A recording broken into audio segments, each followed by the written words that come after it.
एक दफ़ा का जिक्र है कि किसी शहर में एक मशहूर चोर रहता था।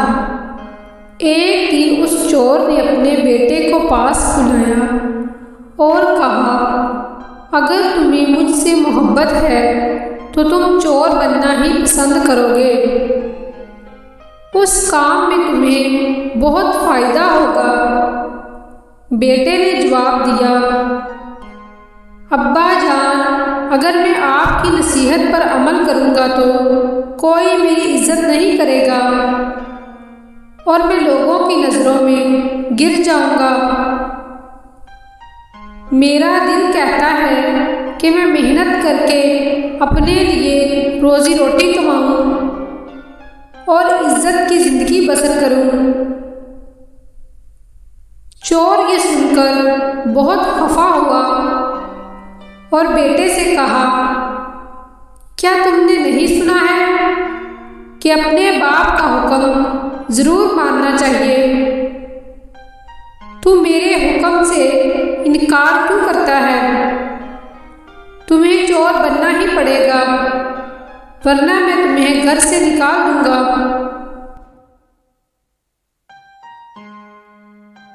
लड़का दूसरे दिन एक किसान के घर गया और उससे गाय का सौदा किया और वादा किया कि मैं फसल काटने के मौके पर गाय की कीमत अदा कर दूंगा। जब लड़का गाय को घर लाया तो उसके बाप ने समझा कि यह गाय वो चुरा कर लाया है, इसलिए उसको शाबाश दी। चोर के जहन में यह ख्याल परेशानी का सबब बना कि कहीं ऐसा ना हो कि किसान को गाय का पता लग जाए और हम लोगों में रुसवा हो जाए।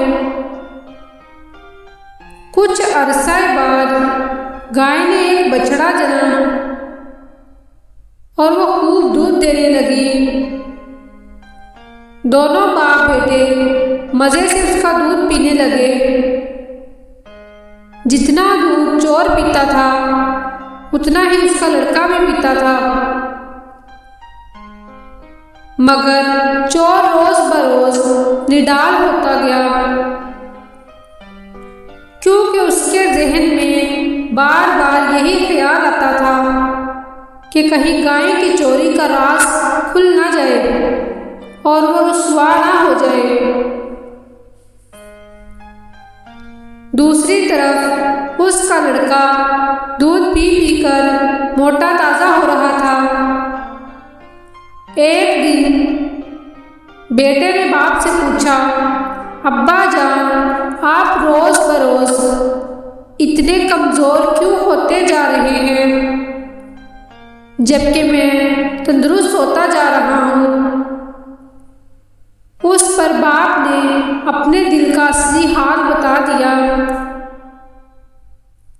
बेटे ने कहा, अब्बा जान, आप कोई फिक्र ना करें, मैंने वो गाय किसान से चुराई नहीं बल्कि खरीद ली थी, इसलिए कोई उस गाय पर अपना हक नहीं जमा सकता। जब चोर ने अपने होनहार और ईमानदार बेटे की बात सुनी तो वो फूला ना समाया। उसने बेटे के सामने वादा किया कि वो आइंदा कभी चोरी नहीं करेगा, बल्कि मेहनत मजदूरी करके हलाल की रोटी कमाएगा।